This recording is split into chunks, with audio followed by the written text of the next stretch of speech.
Kalau kau nggak bayar, ku bunuh. Nah itu pengancaman, masuk pengancaman. Nah ini kan beliau bilang, kalau kau tidak bayar, saya akan menempuh upaya hukum. Kalau itu dianggap pengancaman, bisa semua pengacara di Indonesia dilaporin pengancaman dong. Karena tugasnya kita mengajukan somasi kan seperti itu ya. Kalau harusnya Pengadilan Negeri Jakarta Pusat, hakim memeriksa dan mengadili perkara ini nggak begitu sulit untuk melakukan penegakan hukum lah dan memanggil para pihak. Kenapa ketua yayasannya bisa hadir selaku turut tergugat kuasanya, tapi Yayasan Purnabaktinya tidak bisa hadir? Kan ini aneh ini. Banyak kan kalau di kepolisian malah justru orang yang mau bayar sengaja dipidanain, dipenjara supaya asetnya diambil. Ini ada orang yang kagak mau bayar memang di situ. Nagih malah dibilang yang nagihnya memeras. Selamat pagi teman-teman Quotient TV. Hari ini kembali lagi bersama saya Yasin Idris. Nanti juga ditemani dengan ahli hukum pidana yang juga akan ikut menjelaskan mengenai kasus yang kita akan bahas hari ini. Sudah ada Koh Alvin Lim di samping saya juga. Nah, hari ini Quotient TV kedatangan ada teman-teman, ini salah satu penggugat adanya kasus antara perusahaan dari Singapura dengan perusahaan milik anak-anaknya Soeharto. Nah, untuk mengetahui seperti apa sih jalannya kasus ini dan di mana titik permasalahannya, nanti akan kita bahas lebih jauh. Sekarang saya persilakan dulu untuk perwakilan dari perusahaan Mitora ini untuk menjelaskan ataupun memperkenalkan diri terlebih dahulu. Silakan, Bang. Oke, perkenalkan, nama saya Leonardus Sagala. Kami kebetulan mewakili Mitora Ltd untuk mengajukan gugatan di Pengadilan Negeri Jakarta Pusat terhadap Yayasan Purnabakti, Yayasan Harapan Kita, dan pribadi Soeharjo, Bapak Soeharjo, dan beberapa turut tergugat lainnya. Jadi sekaligus juga untuk merevisi yang tadi, sebenarnya bukan perusahaan ya, tapi yayasan. Ya, Yayasan Purnabakti ini mengelola Museum Purnabakti, di mana beberapa tahun yang lalu antara yayasan dengan pihak Mitora ini membuatlah kesepakatan perjanjian untuk pengelolaan dan pengembangan kawasan Museum Purnabakti. Jadi di sisi depannya itu nanti akan dibuat menjadi kawasan bisnis, kemudian di bagian belakang tetap bagian dari museum. Nah, dalam perjalanannya ternyata ada permasalahan lah antara Mitora dan pihak yayasan. Kemudian sekitar tahun 2018 pihak Mitora mengajukan gugatan terhadap pihak yayasan atas adanya ketidaksepemahaman lah, termasuk ada tuntutan ganti kerugian pada saat itu. Nah, atas gugatan di Pengadilan Negeri Jakarta Selatan ini ada kesepakatan untuk perdamaian, di mana dalam gugatan itu kurang lebih tuntutan yang diajukan oleh pihak Mitora 104 miliar. Nah, berdasarkan kesepakatan perdamaian, itu pihak yayasan menyanggupi akan membayar.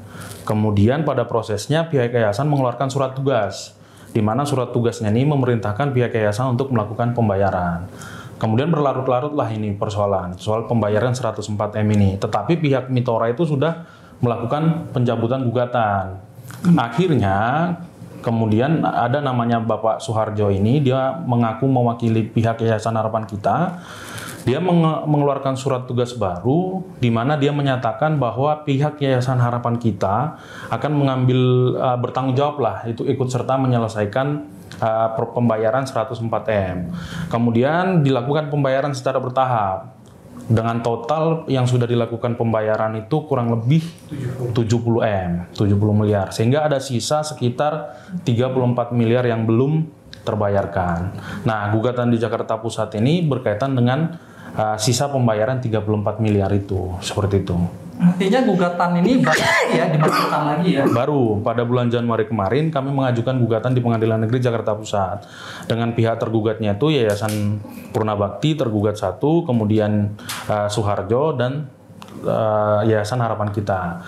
Kenapa kita mengajukan gugatan si Harapan Kita maupun Soeharjo ini juga sebagai pihak tergugat? Karena ada surat tugas yang dikeluarkan, kopnya itu menggunakan Harapan Kita dan yang menandatangani pihak Soeharjo. Nah, pihak Mitora kan tidak mau mengambil resiko hanya menggugat Soeharjo karena kan kopnya Harapan Kita. Otomatis kalau secara hukum karena kop suratnya itu Harapan Kita dan Soeharjo ini juga masih bagian dari pengurus Harapan Kita, maka mereka kami tarik sebagai pihak tergugat, seperti itu.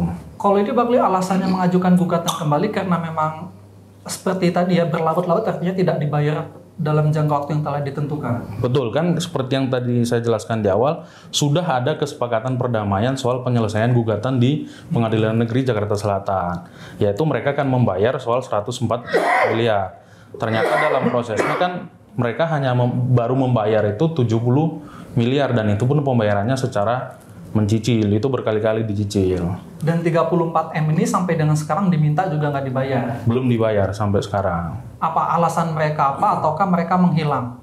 Kita tidak tahu alasan mereka apa. Kita sudah berusaha mensomasi, kita menggunakan pendekatan kekeluargaan, juga tidak ada tanggapan. Bahkan Pak Andreas selaku Direktur Mitora itu justru dilaporkan di Bareskrim atas dugaan tindak pidana pemerasan atas 104 M ini. Jadi Pak Andreas menagih, dianggap tindakan menagih ini oleh mereka itu sebagai tindakan pemerasan.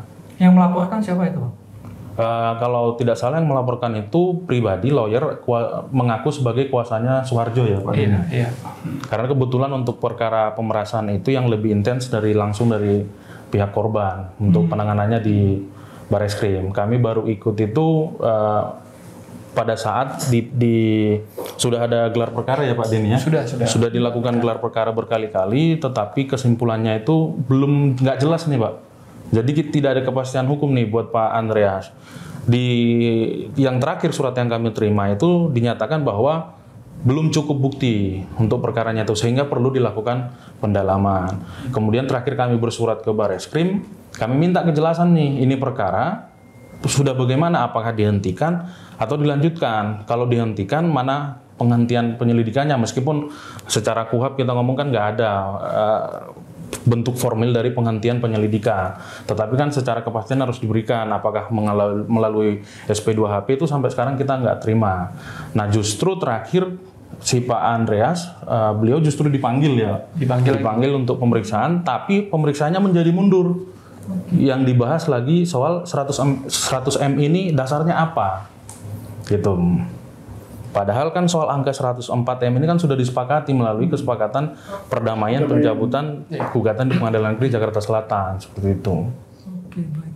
Mungkin Ko Alvin bisa membuka diskus kita pagi ini. Artinya ini kan saling lapor ya kedua pihak ini kok. Jadi gimana nih kok? Jadi ini perkara sepele ya sebenarnya, perkara mulai dari utang piutang ya di situ ya. Jadi ada tagihan yang nggak dibayar kan dari PT Mitora di situ, menagih ke Yayasan Purna Bakti. Nah, yang namanya hutang itu ya harus dibayar ya. Apalagi mereka sudah membuat yang namanya akta pandading. Itu pasal 1320 1338 KUH Perdata menyatakan bahwa perjanjian atau perikatan yang dibikin antara dua belah pihak menjadi dasar hukum bagi si pembuatnya. Jadi kalau dia sudah menyepakati perdamaian dan sudah menyepakati akan membayar, itu wajib dibayarkan ya, apalagi sudah ada perdamaian di situ kan. Nah, dengan ada akta pandading itu ya tentu saja PT Mitora ini punya hak untuk menagih Pak di situ, dan tidak ada batas waktunya kapan menagih. Dan ketika perbuatan menagih itu nggak bisa dibilang dengan sebuah usaha pemerasan. Karena kenapa? Pemerasan itu adalah sesuatu yang dilakukan secara melawan hukum. Jadi nggak ada dasarnya. Tapi kalau seseorang ada berhutang, kita tagih, dia sedang melakukan apa yang diamanatkan oleh hukum, yang menagih hutang dia di situ. Jadi nggak ada itu perbuatan melawan hukumnya. Kalau sesuai pasal 385 itu nggak masuk unsurnya. Seharusnya nggak masuk seperti itu. Nah ini kenapa ini dilakukan? Ya kan inilah makanya banyak Indonesia ini ya masih secara teori kita negara hukum, tapi secara praktek ini kita negara kesewenangan Pak. Masih banyak yang seperti itu, oknum-oknum ya. Jadi kita bertemu dengan oknum yang merasa dirinya berkuasa. Mungkin dia berasa masih keturunan Soeharto atau era Orde Baru di situ, dia merasa masih kuat lah. Ya kan, jadi dengan berpikir bisa masukin laporan polisi 385 atau pemerasan di situ, itu sebagai unsur tekanan Pak. Unsur tekanan supaya apa? Supaya hopefully si lawan ini takut dan dia nggak melanjutkan tagihannya tersebut. Jadi hal-hal seperti ini sebenarnya normal, sering dilakukan ya, hanya sebagai psychological mob gitu loh, tekanan psikologi doang. menurut saya secara hukum kalau memang PT Mitora ini punya dasar yang kuat memang terhadap tagihannya, ya seperti yang diceritakan udah ada akta pandading, ya kita dari situ aja, itulah dasar hukumnya yang paling kuat. Push ke situ ya kan, kalau mereka tetap tidak mau bayar di sana ya kan, gugatan sudah benar, ini diajukan lagi gugatan baru ya kan. Kalau memang mereka nggak mau bayar, mereka punya aset apa sita di situ. Artinya kalau secara kekuatan posisi Pak Andreas yang dilaporkan sebagai pihak pemeras kuat ngelihatnya aku ya, karena kan sudah ada bukti-bukti tadi kan dia menagih itu hutang. bukan kan? pemerasan Pak, Iya, makanya yang saya bilang itu dia kan melaporkan dugaan pemerasan ya kan. Tapi kalau ini yang dilakukan adalah menagih apa yang sudah dijanjikan dalam akta pandading, itu bukan pemerasan, tapi itu dia sedang melakukan apa yang diamanahkan oleh hukum untuk membayar. Di situ Pak. Oke. Mungkin kita ke Bang Denny ini yang lebih spesifik ya menangani kasus di Bareskrim ya Bang ya. Jadi bisa diceritakan Bang mungkin runtutannya seperti apa dan tahapan pemeriksaan sampai saat ini sampai mana prosesnya? Jadi menyambung dari Bang Leo, jadi waktu 2021 tepatnya itu di bulan Maret, ketika itu posisi pembayaran sudah sampai 70 miliar itu. Lalu ketika terjadi mungkin selisih paham atau bagaimana, tidak ada pembayaran lagi, justru kita yang dilapor di Bareskrim. Itu saya ingat di LP-nya itu tanggal 30 Maret atau 31 Maret 2021. Dan sampai sekarang kasusnya masih digantungkan. Jadi total sudah 3 tahun. Dan ketika kita konfirmasi ke Bareskrim dengan penyidik, ada pembicaraan, ada informasi ini pelaporannya atas dasar apa. Tapi disampaikan oleh oknum penyidik itu disampaikan bahwa Pak Andreas ini memeras dan mengancam. Memeras dan mengancamnya kita tanya dong, itu di mana? Dia sampaikan penyidik bahwa kalau Pak Andreas menyampaikan kalau tidak pembayarannya tidak diselesaikan, kewajibannya tidak diselesaikan, ya udah kita ambil jalur hukum, kita masukkan ke perdata lagi. Nah, itu yang dijadikan dasar dari pihak Bareskrim bahwa Pak Andreas mengancam dan memeras seperti itu. Jadi agak-agak secara kacamata awam saya pribadi ya, saya kan bukan lawyer juga, itu aneh sekali gitu. Kita mau menempuh jalur perdata tapi dianggap mengancam dan memeras. Dan seharusnya sekelas Bareskrim ya, itu harusnya tidak terjadi seperti itulah. Saya pikir seperti itu. Kalau misalnya dari sisi mengancam itu apa? Maksudnya ini tadi kan dia rencananya kan mau pindah ke jalur perdata, bukan mengancam kan aslinya. Maksudnya yang dibahasakan diartikan mengancam itu seperti apa sih kok? Mengancam itu kalau seseorang ya mengeluarkan secara verbal atau tulisan yang biasanya pakai kekerasan, ancaman kekerasan dan sesuatu yang melanggar hukum. Tapi kalau seseorang cuma bilang kamu bayar nggak? Kalau kamu nggak membayar saya laporin polisi, misalnya, itu bukan ancaman Pak. Itu memang hak dia sebagai warga negara untuk melakukan atau menempuh jalur hukum. Iya. Di situ itu hak loh. Itu dia sedang exercising haknya. Jadi nggak bisa dibilang pengancaman. Jadi inilah di sini ya sekelas Bareskrim seperti yang tadi Bapak bilang seharusnya tahu ya. Mana yang perbuatan melawan hukum, mana yang sedang menjalankan proses hukum di situ. Kalau ini sedang menjalankan proses hukum. Oke. Bang Denny, berarti Pak Andreas sudah sempat dipanggil atau seperti apa prosesnya? Sudah beberapa kali sih dipanggil, mungkin 3 kali, 3-4 kali lah. Dan di dalam LP-nya juga disebutkan itu terjadi pemerasan dan pengancamannya rentang antara 2019 sampai 2021. Sedangkan 2019 itu Pak Andreas masih istilahnya masih intens berkomunikasi, bertemu dan sampai-sampai Pak Andreas tuh mengantarkan salah satu anggota keluarga Pak Suharjo ke Jepang, mengantarkan untuk membantu mengarrange pengobatan anaknya yang sedang sakit. Itu 2019. Sedangkan 2020 sampai 2022 yang seperti kita tahu kan COVID ya, itu tidak ada pertemuan. Dan ketika kita tanya ke penyidik, ya sudah kalau memang pemerasan dan pengancaman yang terjadinya di rumah Bapak Suharjo, silakan aja buka CCTV-nya seperti itu. Kita sampaikan seperti itu. Tapi sampai sekarang nggak ada tuh CCTV-nya. Seperti itu. Nah, untuk kasus yang baru ini dari pihak Pak Andreas ataupun Mitora akhirnya mengambil langkah hukum lagi? Untuk Untuk perdata pidananya itu kita sempat bersurat. Kita bersurat ke Bareskrim, ke Kompolnas, ke Kemenko Polhukam untuk dilakukan gelar perkara. Dan ketika gelar perkara ya hasilnya justru malah diambangkan. Waktu itu di tahun 2022 akhir kalau nggak salah ya. 2022 akhir itu dituliskan dalam hasil gelar perkaranya belum ditemukan tindak pidana. Dan harus didalami lagi. Dan saya pikir apalagi yang didalami gitu. Jadi agak-agak aneh lah kasus ini seperti itu.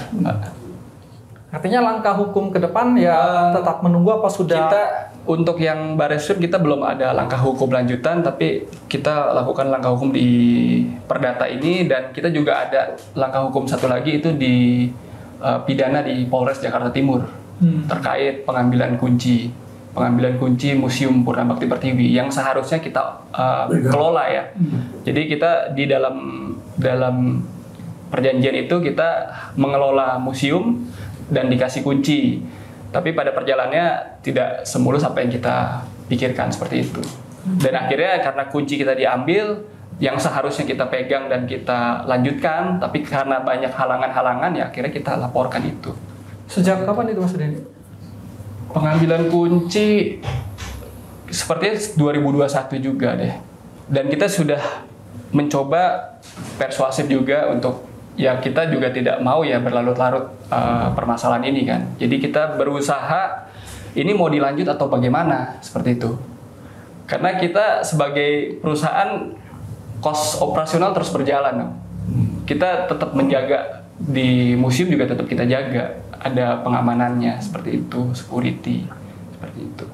Oke. Artinya sekarang posisi museum tidak bisa dikelola karena kunci akses nggak ada dan sekarang mangkrak seperti itu ya? Ya, jadi selain kunci diambil juga kan dalam mengelola itu ada proses-proses yang harus dijalankan. Kita mau menjalankan itu tapi kan harus ada kedua belah pihak kan, antara pihak perusahaan maupun pihak yayasan. Kalau pihak perusahaannya mau mengelola dan harus melakukan langkah-langkah yang harusnya dilakukan bersama, tapi mereka tidak mau, kita bisa apa? Jadi seperti itu posisinya. Kita mau saja menjalankan asal mereka juga mengikut, intinya seperti itu. Mengikut dalam arti menjalankan bersama. Seperti itu. Misalkan membuat PT bersama, karena kan kalau mau dikomersilkan otomatis nggak bisa dalam bentuk yayasan, otomatis harus dalam bentuk PT. Kita mau membuat PT bersama, tapi mereka tidak ada keinginan itu sepertinya. Yang harusnya di dalam perjanjian antara kedua belah pihak itu disebutkan kita harus membuat PT bersama, itu seperti itu. Nah, kalau tadi kan kita lihat yayasan ini kan ada kaitannya dengan keluarga Cendana. Berarti Yayasan Purnabakti Pertiwi ini artinya dikelola oleh anak-anaknya Soeharto siapa saja? Anak-anaknya Pak Soeharto kecuali Pak Tommy ya, Pak Tommy Soeharto itu semua ada di pengurus sih. Dan artinya sejauh ini sampai dengan saat ini Mitora tidak pernah berhubungan dengan mereka ya, dengan yang mewakili saja ya? Iya, tidak ada komunikasi lebih lanjut sih. Kita sudah bersurat beberapa kali tapi tidak pernah ada dibalas. Kolpin, kalau melihat kayak gini gimana kok? Kan sudah diwakilkan dan memang dari pihak Mitora sendiri kan tidak pernah berkomunikasi langsung dengan anak-anak yang mempunyai power lah seperti itu kok. Langkah hukumnya udah tepat sih, dengan adanya gugatan untuk menagih itu sudah tepat. Nanti kan pengadilan yang akan memanggil siapa pengurus yang tercantum dalam akte kan. Ketika dipanggil ya paling diminta pertanggungjawaban dari sana. Kalau memang dia kagak mau, ada aset apa ya mereka bisa ajukan sita aset. Tapi ini agak lucu nih, Jadi gugatan di PN Jakarta Pusat ini kan semua pihaknya hadir kecuali Yayasan Purnabakti. Kenapa saya bilang lucu?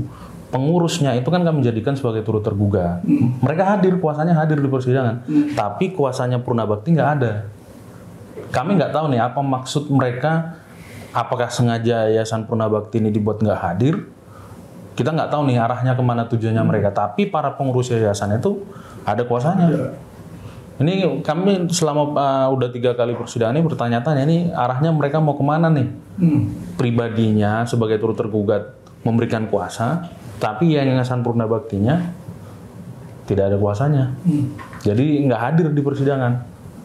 Artinya kedepannya kalau misalnya memang selama persidangan gak hadir sama sekali gimana kok? Akan semakin mengancam? Tetap lanjut. Tetap lanjut ya? Tetap lanjut. Kalau dari yang penting sudah dipanggil dengan secara sah dan patut oleh pengadilan, tetap dia akan lanjut. Nanti keputusannya keputusan first take di situ terhadap satu orang itu, tapi yang lain kan lanjut, tetap jalan. Okay.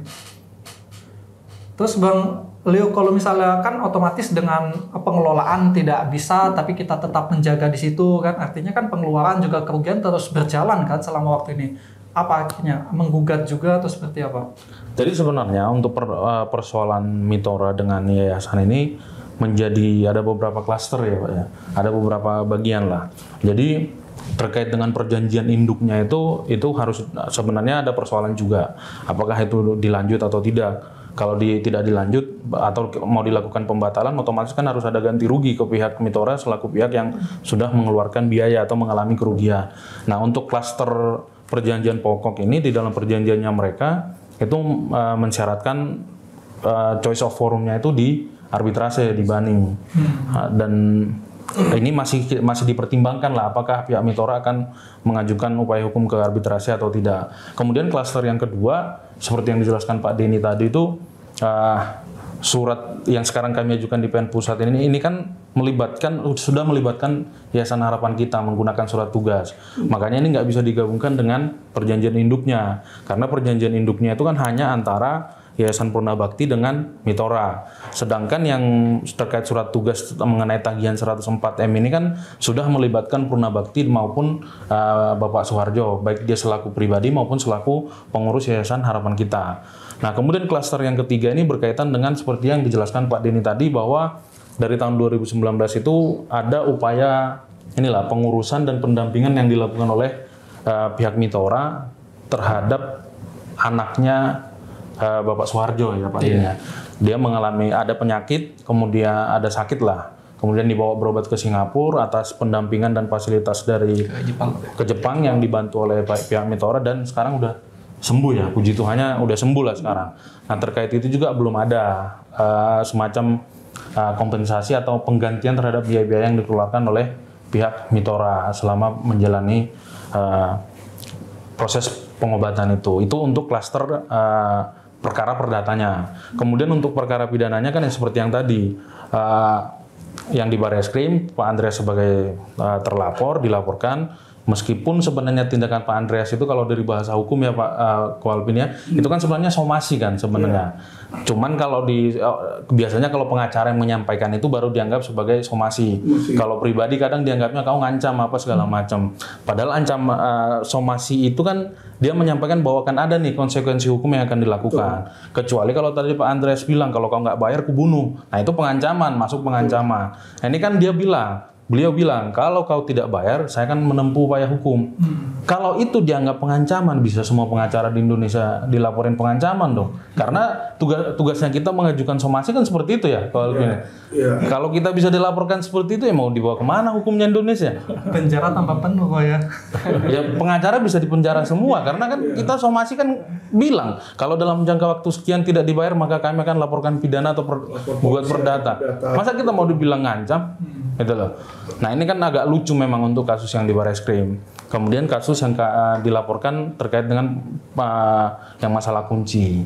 Sebenarnya dalam pembayaran bertahap yang 70M ini juga dulu itu ada penggunaan pemberian cek kosong. Ada pemberian cek kosong dan terkait pemberian cek kosong itu sudah dilaporkan oleh pihak Mitora ke Polda Metro, tapi oleh Polda Metro di SP3 alasannya karena ini kasus perdata.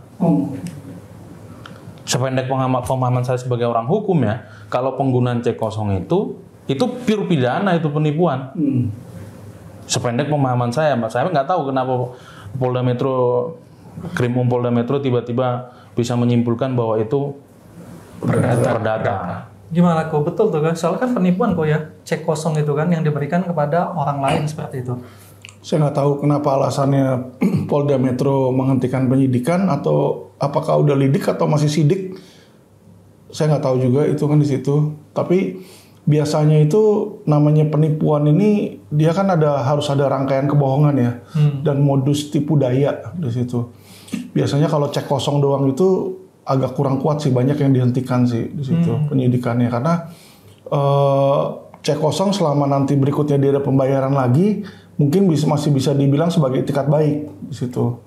Beda kalau ada rangkaian kebohongan, jadi di mana dia kasih cek kosong sekali, terus minta lagi gitu kan, minta dikasih lagi, tapi ceknya kosong lagi gitu kan. Jadi ada rangkaian itu lebih dari sekali gitu harusnya. Kalau bahasa hukumnya Polda ya, itu biasanya mereka bilang seperti itu ke saya. Oke.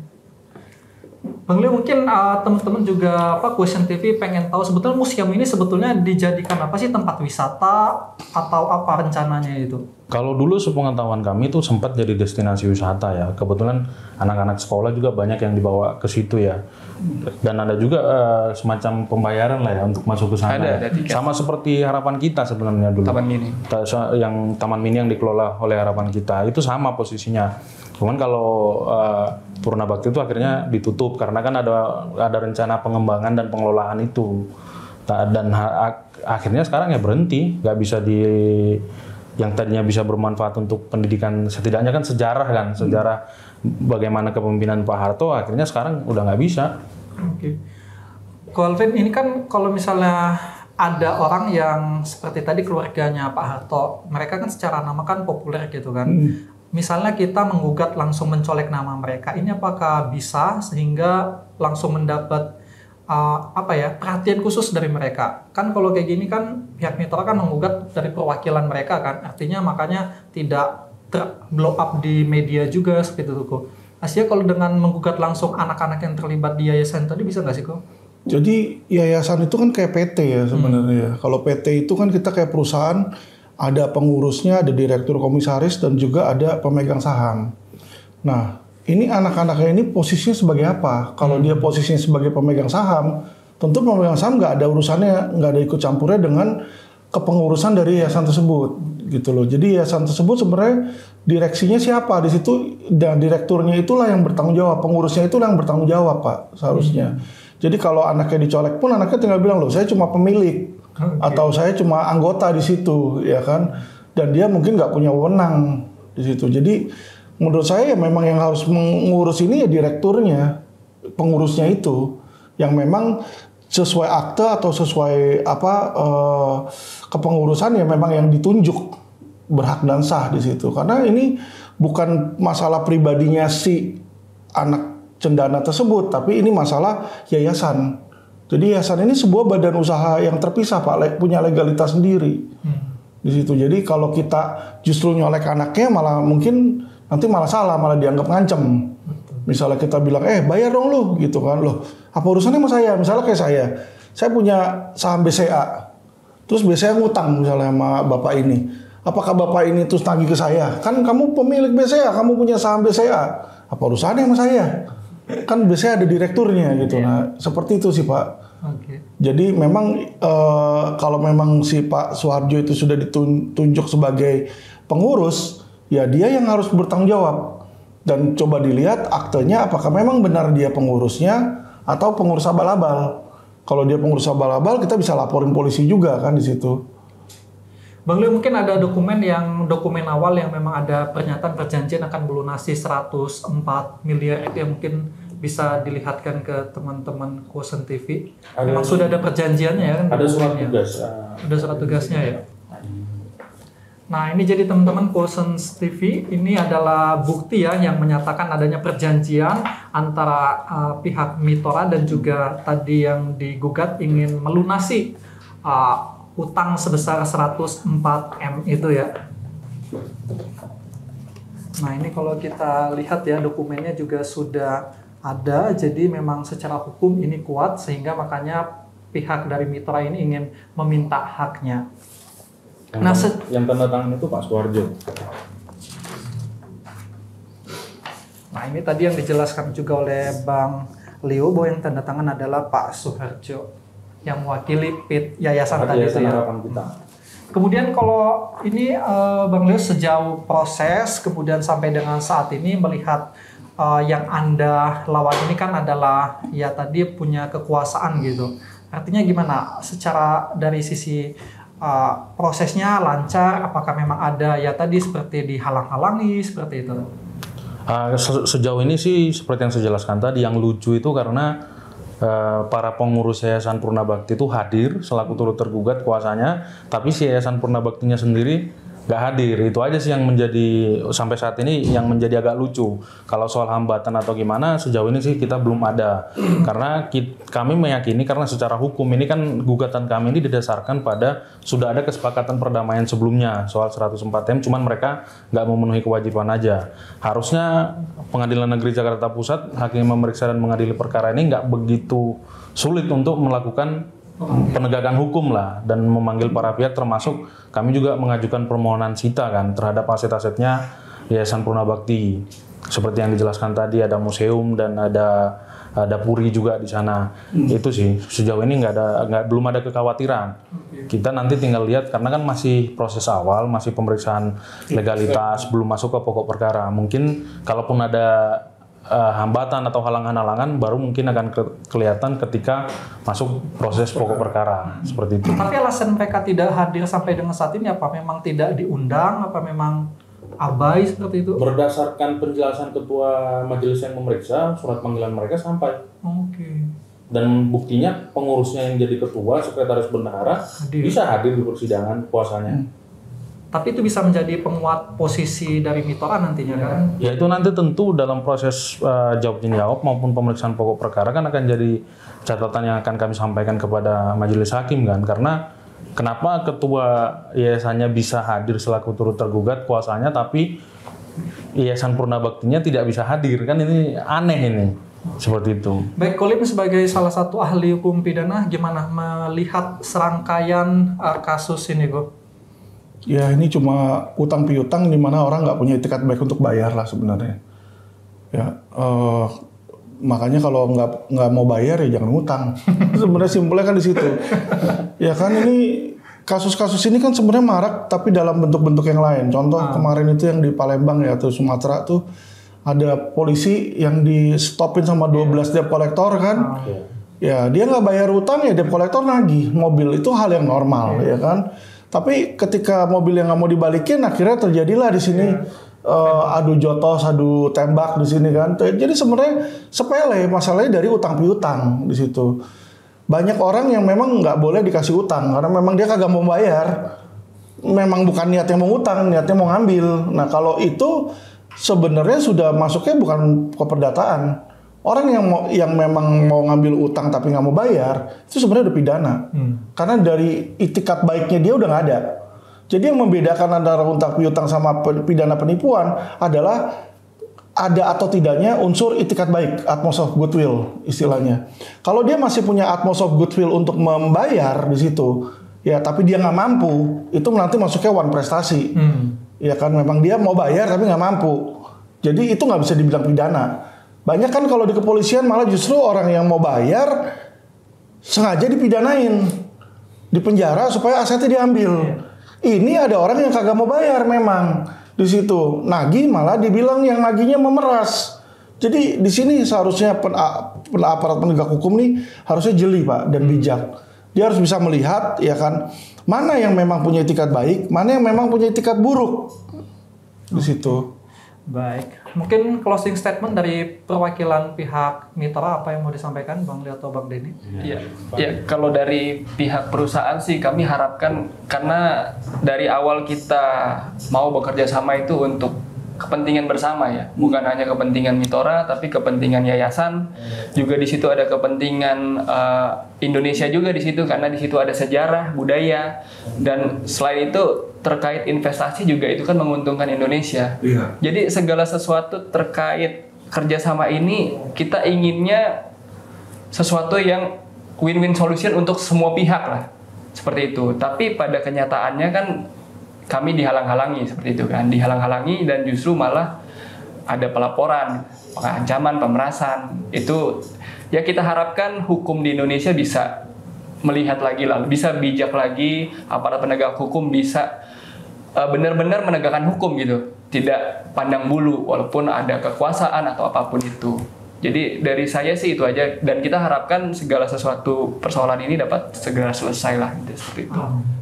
Baik, itu teman-teman Kuson TV perbincangan kita pada pagi hari ini tentang penagihan hutang dan piutang ya. Tadi sudah disampaikan juga oleh Ko Alim, kalau tidak ingin ditagih jangan berhutang, intinya seperti itu. Dan tentu kita juga terus mendukung supaya penegak hukum ini terus meningkatkan ke penegakan hukum seperti itu, tidak tebang pilih dalam menangani kasus sehingga hukum di Indonesia dapat berjalan sesuai dengan harapan kita semua. Sampai jumpa di diskusi kita lainnya. Salam cerdas hukum.